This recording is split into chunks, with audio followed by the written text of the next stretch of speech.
SHAC in Action, partnering for school health. Today we have Michelle Smith, Texas State Coordinator, Action for Healthy Kids, and she is also a part of the AISD SHAC.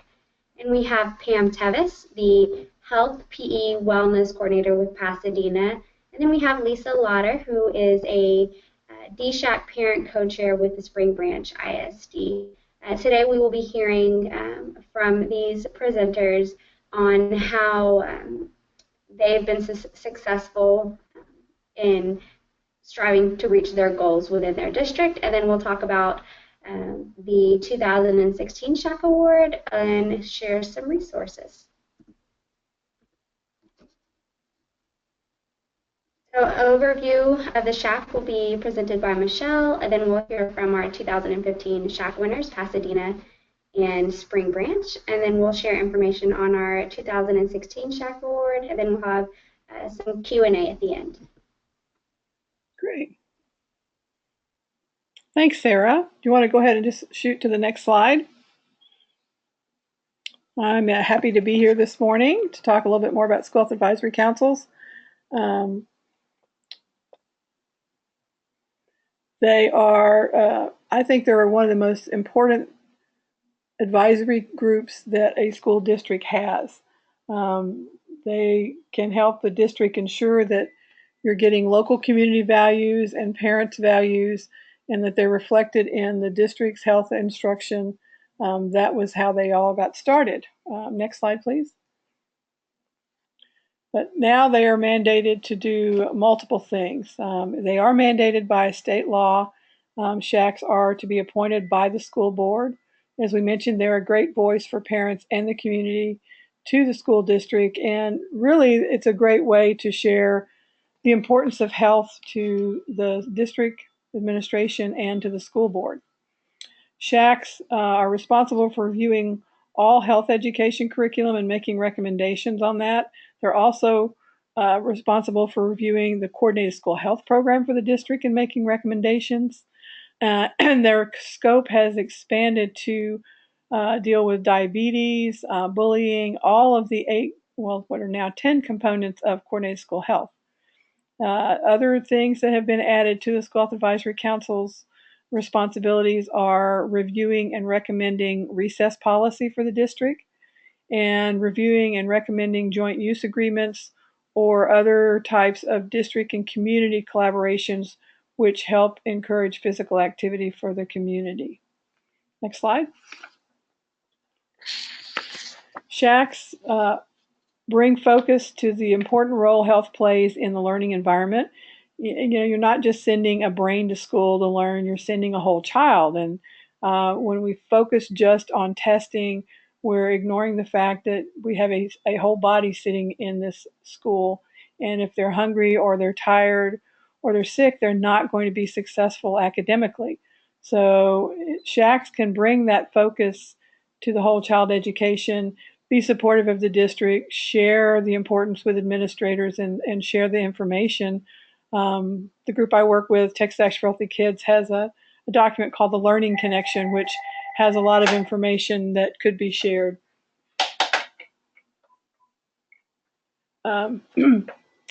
Involvement. Obviously, SHACs encourage parent involvement and support schools, and they also help drive the district policies around health and wellness. Next slide.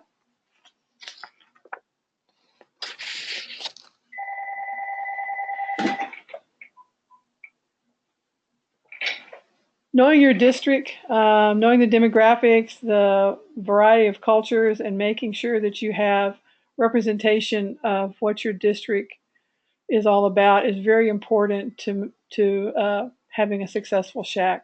So I just make the recommendation that as you're working with your School Health Advisory Council, try to be as inclusive as possible of all the different cultures and all the different types of people that make up your community. Next slide. One of the things that's mandatory for School Health Advisory Councils is that parents, a majority, need to be parents of students who are not employed by the school district. Everything else is basically up to the School Health Advisory Council. So if you have 2 parents, then you should be able to have 2 other individuals working on your SHAC. If you have 20 parents, then you could have another 20 individuals. Who you add to the SHAC will depend on, who is available in your community. We try to have people from all the different areas that you see listed here. School administrators, we try to have principals from elementary, middle, and high school if possible. Healthcare professionals, doctors, someone from the local hospital. We've had fire department. We've had the AARP representatives, clergy, and faith community are very important. All of these people have a role in keeping our kids healthy and should be part of the SHAC if at all possible. The more these types of people you can get to participate in your SHAC, the more likely it is that you'll be able to recruit and keep your parents engaged. So look at these and try to be as inclusive as possible of your community as well as your parents. Next slide.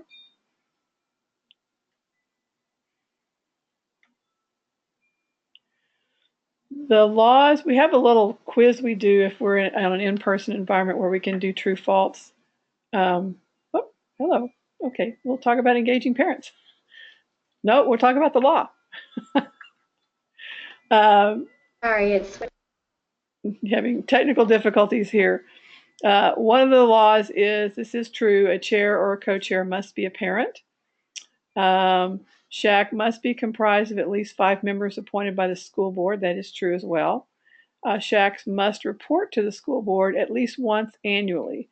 This is also true. And if at all possible, having that report done in person to the school board is really important.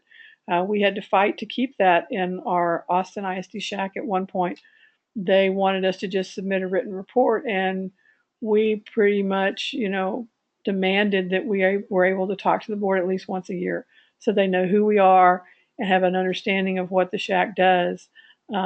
It's just really important to be able to get in front of you. Always have new board members, and keeping them engaged is very important.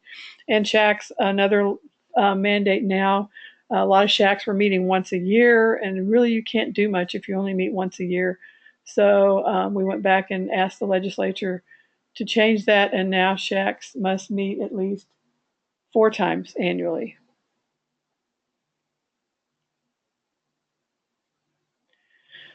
One of the important things is making sure that parents that are working with your School Health Advisory Council are aware of the problems and are interested in participating. They need to understand the importance of health to academics. We talked about that a little bit already. Sick kids miss school. And one of the things, if you're talking to school administrators, I think is important, is connecting the financial aspects of children missing school because they're not healthy. Every time a child misses school, it could cost the school district $35 to $60 a day. And you multiply that by 1,000 kids, and that's a lot of money. So connecting and engaging and making sure that the people on your SHAC, and especially the parents, understand the issues and understand the problems is important. And then once they are educated and they can relate to what the issues are, getting them engaged is important, and that can be finding something that they can take an interest in, whether it's school gardens or possibly we had one school where the dads got together and did a lunch thing where a different dad would be there every day so that the kids could go out on the playground at lunch. Another person was really interested in helping kids walk and bike to school. So they got together with the neighborhood association and they looked at the neighborhood and the bus routes, and they were interested in getting those type of things changed, got bike racks for the school. Another parent was really into gardening and got some beds put in and ended up developing a composting, did even a little farmer's market. So there's a lot of things that parents can do that will really get them engaged and involved and understand the connection between health and it makes them better participants in your School Health Advisory Council. And then the other thing, as I mentioned earlier, is the more community members you get, doctors, county agents, school board members, then the more important the SHAC is and the more likely other parents are going to want to participate. Next slide. And the last thing we have, and we'll send this PowerPoint out afterwards, are some great resources. The Department of State Health Services has a School Health Advisory Council guide that is on their website. They also have different other documents that can be very helpful to you as you're working with your SHAC. The Texas Education Agency has a page on school health that lists the approved coordinated school health programs. Texas PTA has a new person in their state chair slot, and she's working very hard and sending out monthly emails and putting some great information on the state PTA website. And then, of course, the Department of Agriculture has information on wellness policies and some helpful forms if your SHAC is working on updating your wellness policies. Next slide. If you want to see what school health policies look like across the U.S., NASB has a state school health policy database. And then I mentioned very briefly, and like we don't have a lot of time because I wanted you to listen to our two great speakers about their schools, but the evolution of coordinated school health into the whole child, whole community, whole school model, you can find at CDC as well. And it has basically taken the 8 components and expanded on a couple of the components to turn it into 10. And then there's a group called Center for Science and Public Interest, CSPI, that has some great resources on improving school food and beverage environment, marketing in schools, healthy vending. And if you're looking for an assessment tool, CDC has the long version of the School Health Advisory Council. It's all online. And Action for Healthy Kids, you can actually go on and do a modified, shorter version of the School Health Index on our website, which could be very helpful because then you can also apply for a couple of different grants that we have. So that would be helpful for you. Next slide. Okay, and I'm going to turn this over to Pam. I did have a question about how do you go about transitioning to a new chair for your School Health Advisory Council. We have a very strong steering committee, executive committee. So what we do is we bring the new chair in with the executive committee, and they kind of do an orientation on the new for the new chair. Don't have any formal process, but if others have some suggestions, please let me know, and I can unmute you at the end when we take Q&A, and we can talk a little bit more about that. But for now, I'm going to turn it over to Pam. Thank you, Michelle.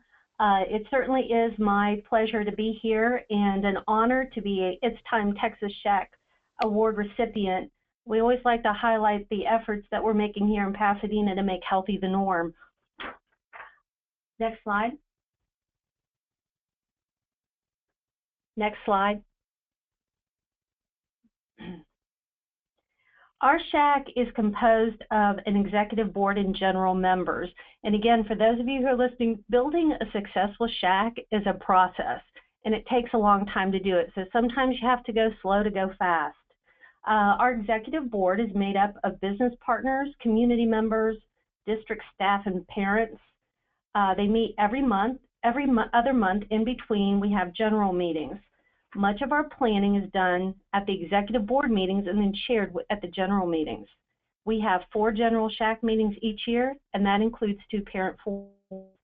Within our SHAC, we have 5 committees which cover all 10 components of coordinated school health. They are the Physical Education and Activity Committee, Health Education Committee, Nutrition, Environment and Services, Parent and Community Involvement, and Behavioral Health. Our committees have a district chair as well as a community or parent chair. Next slide. Each year, our SHAC reviews our current priorities and goals and updates as needed each year. Most of the time, our priorities and goals come from a variety of sources.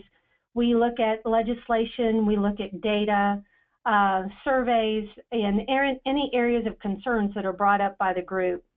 For example, one of the priorities listed under health education is to use the data from the YRBS, the Youth Risk Behavior Survey, to create additional action items that we feel might be needed to be addressed at our district. And these priorities and goals are separated into the 5 committees, and those committees then make action steps based on those priorities and goals. Next. Next slide. Through our efforts, the SHAC has experienced a lot of success over the past year as a result of just advocacy and getting the right people and developing those action steps that are understandable. Our priority under physical education and physical activity, one of the big things, and again, this came from legislation on tasking the SHAC, how can you find opportunities throughout the school day to make children more active? Well, we wanted to take that a little step further and talk about not only using physical activity for physical activity's sake, but looking at it as with action-based learning and the kinesthetic classrooms. Over 75% of our campuses reported that they are either using action-based learning or they're using brain energizers as a result. We have some anecdotal data from these campuses just seeing that movement, whether it's just for energizers or academics, has led to a decrease in absenteeism, a decrease in office referrals, and an increase in academic scores. We also wanted to award or show recognition for schools that are doing an exemplary job of coordinated school health on their own committees or on their own campuses. And so a group of teachers and administrators got together and created a rubric, and we have the Excellence in Wellness Award. The award categories align with the components of coordinated school health, as well as our district wellness policy. We have family engagement category where campuses receive points based on the number of coordinated school health family events that they have had throughout the year. The award is a result of a partnership with the collaborative group of administrators and teachers, as well as our local Lions Club, who's offered monetary incentives for campuses who receive those high levels of recognition. Another SHAC success was the approval of a recommendation to add FitnessGram results to student report cards. We've also added FitnessGram as a performance indicator in the case accountability for House Bill 5, and that's been huge. We now know people are paying attention at all levels. Next slide.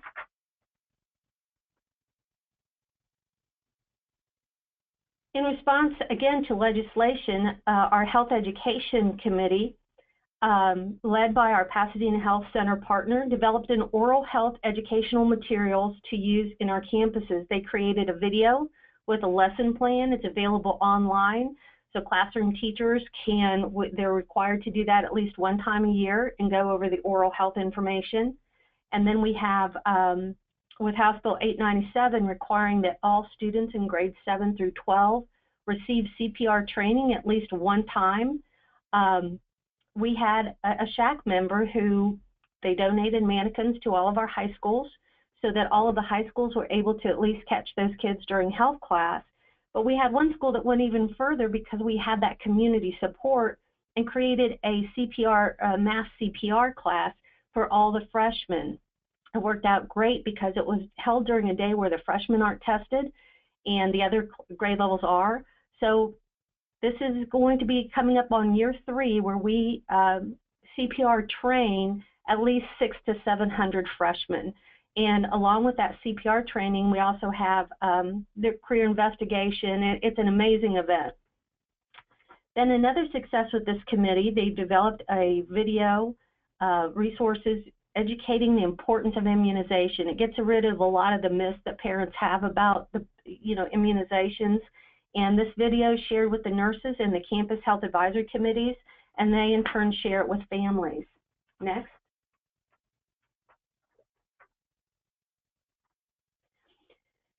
One of our big things that we've been working on is increasing universal breakfast. Again, our school district is a majority minority school district where most of the children are on the free and reduced lunch or Title I, And so almost all of our campuses qualify for free and reduced meals anyway, and now they all can qualify for this universal breakfast. So it's become a high priority. As a result of this group, to increase the alternative to breakfast programs like the grab and go, in breakfast in the classroom and food carts, the district has seen an increase in 1,600 students participating district-wide. Our SHAC has also partnered with the Texas Hunger Initiative to build support for alternative breakfast programs and summer breakfast and lunch opportunities. We're confident with the help of this committee and getting the information out there that we'll even have more students taking advantage of the programs. Next. Next slide. We've really Sorry, it's being a little finicky. That's okay. Am I on the right slide? Our parent community involvement, in collaboration with the SHAC after school and community program partners, we've hosted several family health fairs and fitness fairs. The most recent fair was designed to be a family field day where there were a lot of different activities and games that the families could participate in. They also had an opportunity for the committee to share the information with potential members. We also launched the Healthy Living Family Series, which included 3 district family nights that included a focus on physical activity, nutrition, and healthy summer activities. We saw an increase in the participation of each of these events by over 500 for the final family night. Another success was something we call Cooking Matters. The Houston Food Bank offers a nutrition education program called Cooking Matters to our families in PISD. And then the parents are learning skills in nutrition, cooking, container gardening, food budgeting, and food safety to better able to provide nutritious food for themselves and their families. We also have multiple SHAC members who belong to something called the Healthy Living Matters Pasadena Community Task Force. The task force has helped the SHAC connect with new community members and partners to extend our reach in the efforts of fighting childhood obesity, making neighborhoods safer, and to increase access to fresh fruits and vegetables. Next. With the behavioral health, one of the most notable successes we've had over the last year is implementing our district employee wellness challenges. Each challenge has a different focus. We do this about 4 times a year. And it goes along with our coordinated school health calendar that we send out to all the campuses. One of the challenges was Move More Mondays. It was a challenge focused on increasing physical activity. Each of these challenges had between 600 to 1,000 of our employees. Incentives were given to the participants who met the challenge. And of course, we have to tap into that competitive spirit that there is a trophy given to the campus with the highest participation in each grade level. Next slide. In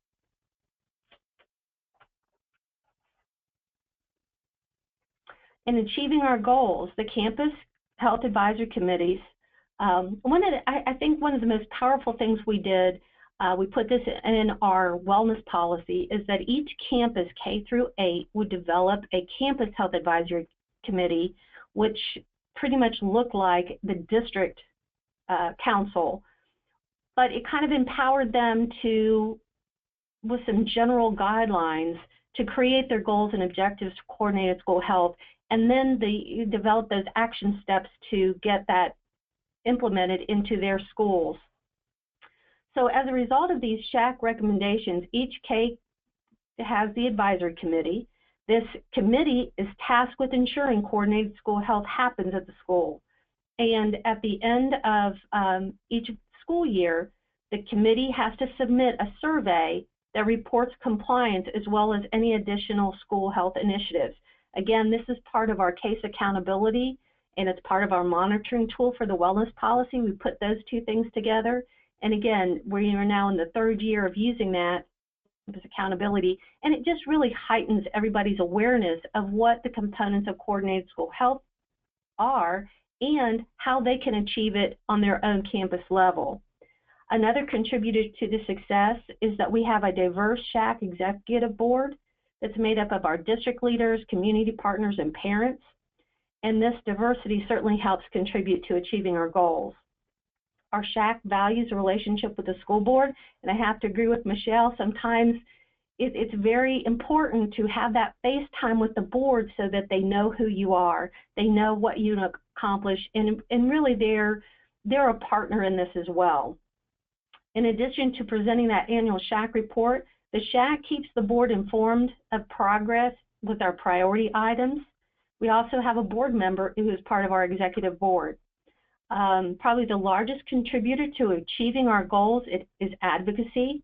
We always are looking for opportunities to be visible in the community, expand our reach, and share our message. Next. Next slide. Okay. With the SHAC Award funding, just to give you an idea again, for us, it gave us an opportunity to share with the school board the recognition that we received, because we wouldn't be able to do what we're doing without their support. But one of the things that we've done along the lines of advocacy, the funds awarded to us from the It's Time Texas were used to promote and market our SHAC throughout the community. It included the purchase of schedule and social media cards, a table cover to use when we attend district and city health fairs. The marketing materials support our efforts to grow our family and community membership as well. We want people to notice our SHAC brand throughout the city and the district, and we appreciate the support It's Time Texas, not only for our SHAC, but for SHACs around Texas. Okay?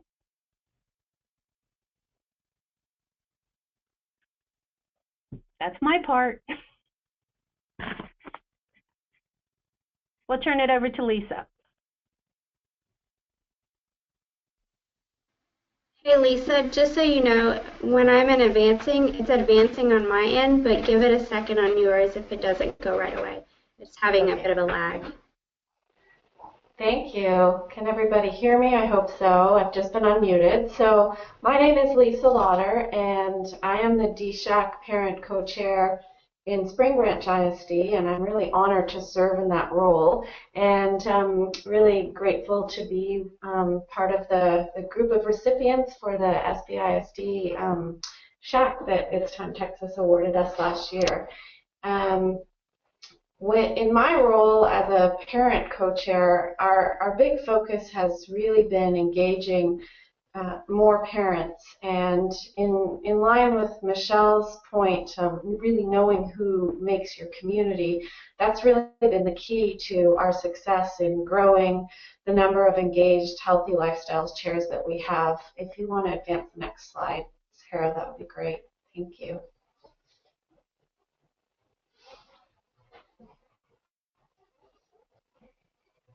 As Sarah does that, in the 2015-2016 school year, actually, sorry, 2014-2015, our goal was really to increase parent engagement, and we did that largely through SHAC 101 training that we did with potential Healthy Lifestyles chairs. A lot of PTA presidents would come out to that, or other interested parents in the community, and the first question we often had was, what was a SHAC? So really starting at the basics and then delving into the whole school, whole community, whole child model, and really educating our partners on what that model means and how they fit into it, and also how it can benefit the health of our students across the district by being engaged on different levels. So that's something that we felt like we really grew our program with Healthy Lifestyles chairs coming to our DSHAC meetings and having a voice at the table. So this past school year, we realized that while we had done a lot of growth in one sector of our population of parents, we hadn't done a very good job in reaching a lot of our native Spanish-speaking parents. And we with the help of our ACE coordinator, we discovered that she runs charless groups or parent chat groups for some of the parents in our district. And we started going to those. Rebecca Fox and myself have been going to those charless groups and presenting SHAC 101 training with Leticia's help in Spanish. And that's been a really mutually beneficial experience. Got to meet some great parents who have a lot of the same and some different concerns that other parents in our district have about health programs and health needs of our students. And what we realized through that process is, if you want to go to the next slide, we realized that our model was not available in Spanish. The whole school, whole community, whole child model was only in English. And our ACE coordinator did a great job early on of translating it into Spanish, but it looked like a PowerPoint presentation because that was what she was able to do, which was great. The words were all there, but it didn't look the same. And that really bothered some of us because we want all of our stakeholders to feel like they have a place at the table. Some SBISD employees then took up the cause and approached the ASCD and had the model translated officially, as you can see here, into Spanish. And now it's available for everybody to access through the ASCD website. And you know, we're really happy that it's kind of leveling the playing field for everybody, and there it is in Spanish, and we'll continue our efforts in trying to engage those parents and increasing, you know, their comfort level of coming to DSHAC and having a voice. So that's been something really nice that's happened in our district this year. Next slide, please.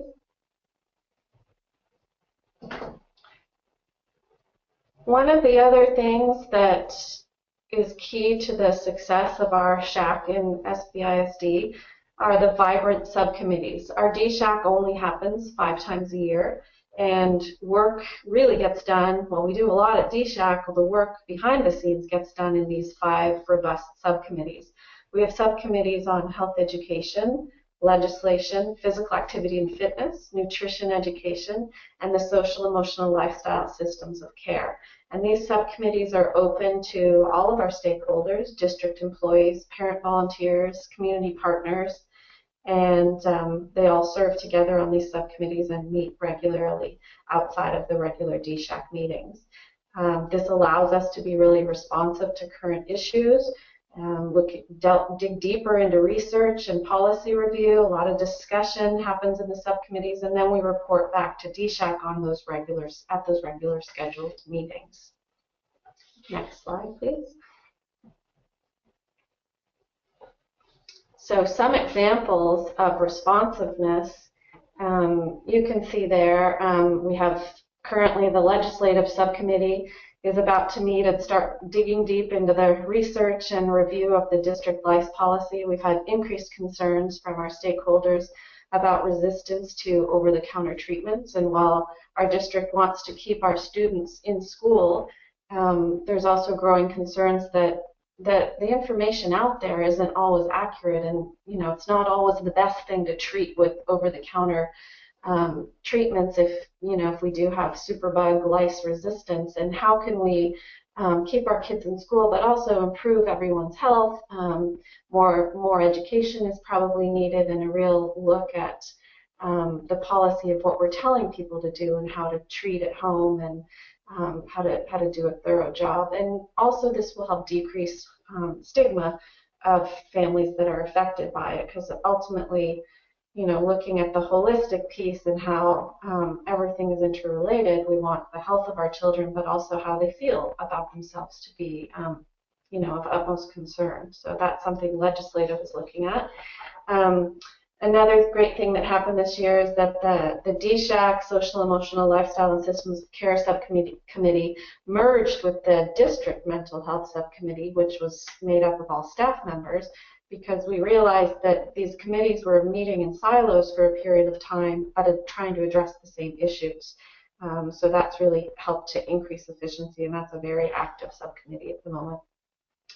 The Health Education Subcommittee, through the new legislation that was passed for the Every Student Succeeds Act, it's helping to revitalize our efforts. We've been trying to get health education back in Spring Branch ISD as a required course, and we're hoping that the attention that ESSA is giving to physical activity and also health education will really be able to capitalize on that momentum and get some more attention for health education in the near term.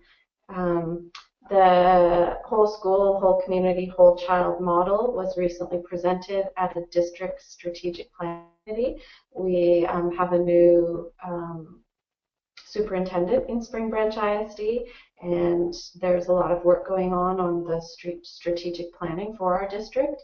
And Rebecca Fox presented the whole school, whole community, whole child model as a way of, or framework for looking at the district customized supports and how it all fits together. Just a way for people to think about how access to services occurs and how the needs of the child are met in a holistic fashion. The last thing I wanted to share, we currently have plans underway for a district healthy fundraiser fair, which is something new for us, where this fair is going to be held kind of following on from our district SHAC meeting, which happens at the end of March, to try to capture that audience of principals and PTAs and booster clubs, healthy lifestyles chairs, and show them what's out there in terms of healthy fundraisers, either healthy food fundraisers or non-food fundraisers that maybe they haven't thought about implementing on their particular campus. And the timing of that is such that they will have the opportunity to hopefully use some of those ideas in their fundraiser plans that they have to submit for district approval in April. So we're really excited about that, and we've sent out surveys to all of our PTAs to hear what they're doing for fundraisers. We've heard about a lot of kind of pop-up fundraisers that happen. For instance, one was really interesting to me.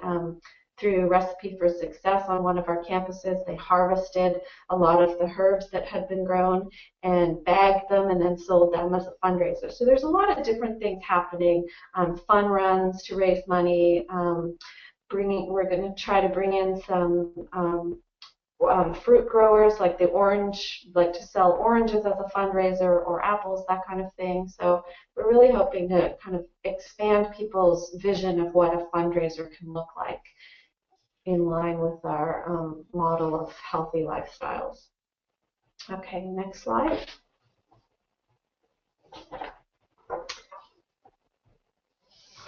So SHACs and SHACs. At the elementary level, they call themselves the Kids Student Health Advisory Councils, and SHACs refers to the Student Health Advisory Councils, which are the middle and high schoolers who don't want to be called kids anymore. This has been a great area of growth in SBISD. Currently, last count, we have 8 elementary, 3 middle school, and at least 1 high school SHAC that's operational.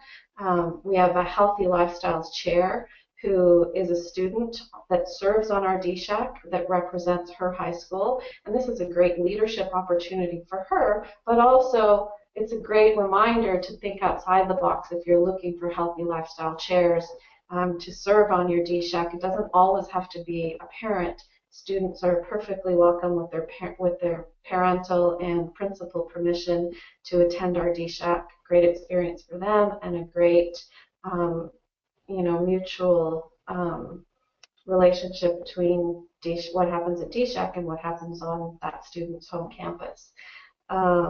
We have a charter school that's a middle and high school campus combined, and their student SHAC is actually a student DAC committee, which is a Directors Advisory Council committee. So it doesn't have to be a formalized SHAC.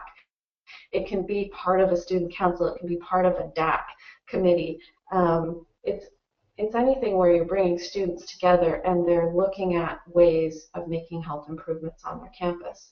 That being said, depending on the school needs and interests, we have some SHACs that focus, student SHACs that focus on mental health or nutrition or exercise or the school garden, or some are really driven to work on policy and looking at legislation. So we're really open to everything and all ideas that they have, and trying to support those activities. We're hoping to have a collaborative meeting of all our KSHAC and SHAC partners in the district to allow them to, maybe have a half day to share their experiences and ideas and encourage each other along with support, and keep building on that momentum. And that's really what our SHAC Award funding is being used to support the growth of our student SHAC initiatives throughout this year. So thank you for that. And I'll pass it back over to Sarah or Michelle. Thank you, ladies, for sharing that wonderful information. I'm sure that all of our attendees have gained some valuable information to take back to their districts. So this year's 2016 SHAC Award, it opened on February 1st, and the application deadline is on Friday, April 15th. And with this SHAC Award, we've modified it from last year, but it's a short survey on SurveyMonkey. That is the link. Only one application is needed per district, and it's really going over the makeup of your SHAC, who are the stakeholders involved, what are some recommendations that you have presented to the board, and some of the initiatives that you're working toward. So we ask that you provide as much detail as possible in order to have all the information that we need in order to score your application. The winners will be announced the week of May 2nd, and there will be 5 districts who will win an award. The actual award is $300 towards the SHAC program or initiative, so anything that the SHAC is supporting. As you saw, that Spring Branch put it towards their student SHACs, and Pasadena did it towards marketing and promotion. So it's really however you feel that your district is in need of funding for your SHAC. And then 1 free admission to the It's Time Texas Summit. The 5 districts will be recognized at our summit held in San Antonio this year, August 1st through the 2nd. And then in addition to the SHAC Award, we also want to mention the It's Time Texas, itstimetexas.org/SHAC, and Michelle will put that in chat, but it's another great resource to check out, just examples of previous policy on where you need to go to find information on legislation, things of that sort. There's also a forum if you're having a question and you would like one of the SHAC one of the SHAC leadership team members to answer a question, that is there available. If you're in need of a training, you can request that. So let us know what your needs are so that we can better help support your efforts in your campus, in your district.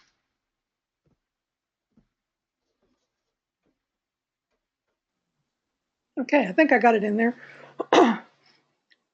So we don't have any questions. If you do have questions for either of our presenters, it would be good, type them in now. We've got a few minutes. We're very efficient this morning. I'm proud of both of you guys to keep everything on track so that we can finish on time and have some time for Q&A. So any questions at all out there that you'd like answers to, or things that you're having problems with your School Health Advisory Council?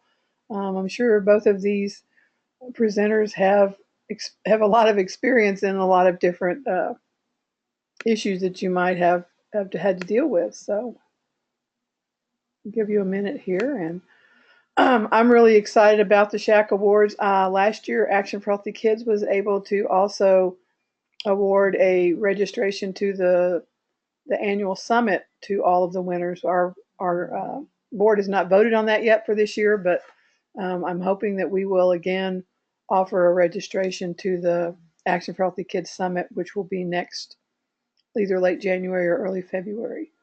So that would be exciting to do again. I do have one question. Is the SHAC 101 Spanish presentation that you did, is that available for other districts to use? We don't actually have a written presentation for the SHAC 101 training that we do. I would recommend that you pull up the model in Spanish from the ASCD website, and really we just talk through it. We simplify it. I mean, for when we do it in English or we do it in Spanish, we do it very similarly, and we have a poster-sized version of the model, and we basically go through and ask, who knows what a SHAC is? That's okay if you don't. Most people don't. First time they hear it, and this is what it means for you as a parent, and this is how you can get involved. And then we go through each individual component and say, now who is it on your campus who looks after the food, or what happens in the cafeteria? And then we talk about, okay, that's nutrition and environment. Who supports the employees, or who do you go to when you have an issue about mental health? And we just go through each component and highlight who on their campus is, or in the district, is responsible for each of the 10 components. And it kind of comes together like it's really simple. We just use sticky notes on each of the components, highlighting who that person is for their campus. And then it comes together in the end, and we can really see with the overlay of the community on the outer yellow bands, how everything is working together to support that child in the middle. And that's really what we do. That's awesome. Okay. I have a question. We have a SHAC mostly made up of district people. How do we begin changing the dynamics? Did you have some comments on that? So in Spring Branch ISD, we have it as a requirement in our PTA that every campus has a healthy lifestyles chair. So part of my role has been to really try to engage on the campus level through our PTA council, targeting first the PTA presidents and encouraging them to find someone to sit in that position on their PTA executive board at the campus level, and then engaging those healthy lifestyles chairs and bringing them along to the DSHAC. Does that answer the question? I think that's some really good advice. I think PTA can be a very helpful place to go to recruit parents. I think you also need to make sure that your board is aware that the mandate from the state is that at least 50% of the Schools Advisory Council be parents who are not employed by the district. We actually, went out to our schools, individual schools, and kind of recruited. We went to the groups like the YMCA and asked for a representative from there, just looking for different community members. And once you get the community members, then we put an application on our website and let everybody know that there's an application for parents on the website. Ask the PTA to put that out, and they could go on and apply. So any way to get the word out and to enhance by getting community members in there can help you a lot. But it's really hard. Once you get the parents, it's a lot easier to try to maintain them and recruit new ones. But if you're just trying to get the first round of parents in there, it's a little challenging. Okay, and I'd like to share what Pasadena does, because again, we have the same issues, trying to find a good meeting time, whether it's morning or lunch or after school or in the evening. We still haven't nailed that down, but what we do have on most of our campuses, part of the counselor's responsibility is a parent liaison.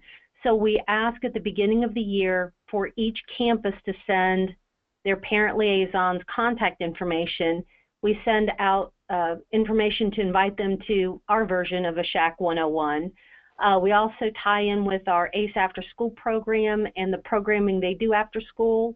And we always have a table set up with our information so we can connect to those parents who've already shown that first engagement And actually at tonight's board meeting, our SHAC chair is going to request that each board member appoint a parent to the SHAC for a 2-year term.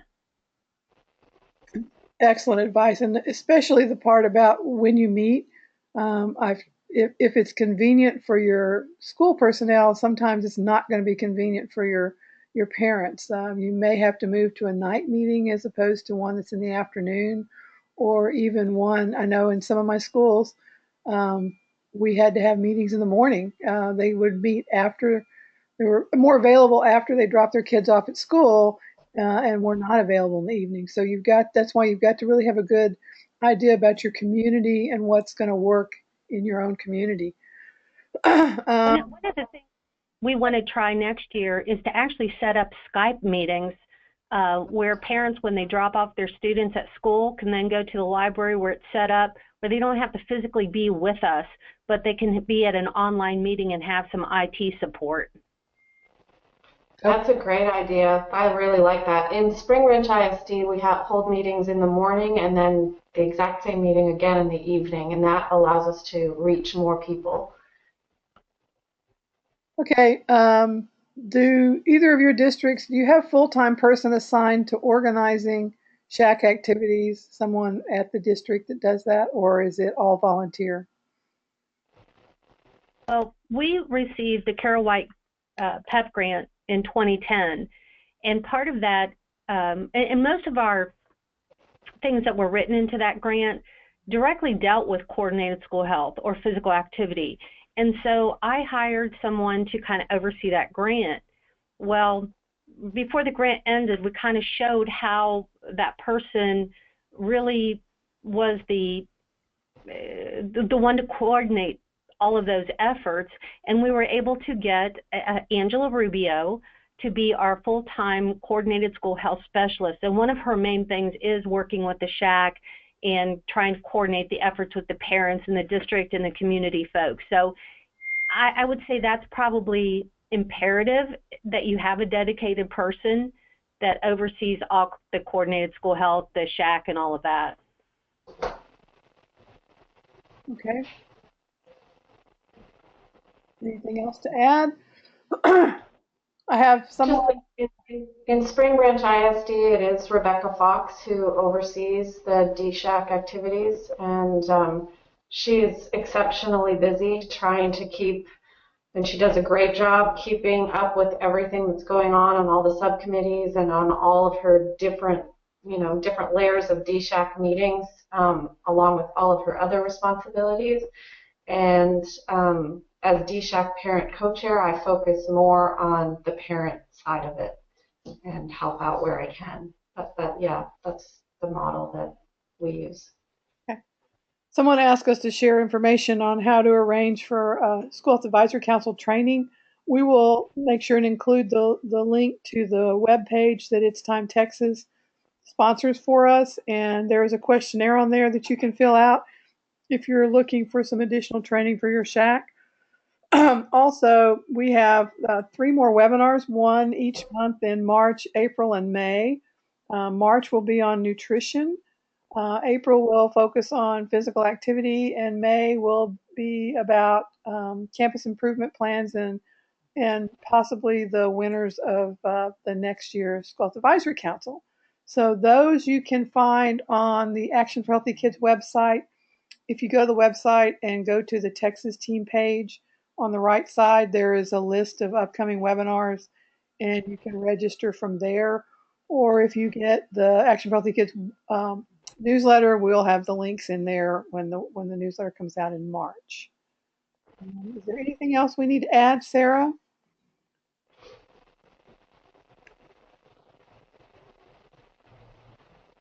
I don't have anything else. I don't have any additional questions. So this is your last chance to ask these wonderful ladies about their SHAC. Great information today. I really appreciate it, and I know that the guys on the call will be able to go back and use the information that you guys have shared today. So, I appreciate being asked to do this. We will send out the PowerPoint The video will be posted. We'll give you a link to that, and our contact information is in the PowerPoint, so you'll have that as well. So thanks for joining us this morning, and we hope that you'll be able to join us again in March or one of the upcoming webinars. Have a great rest of the week.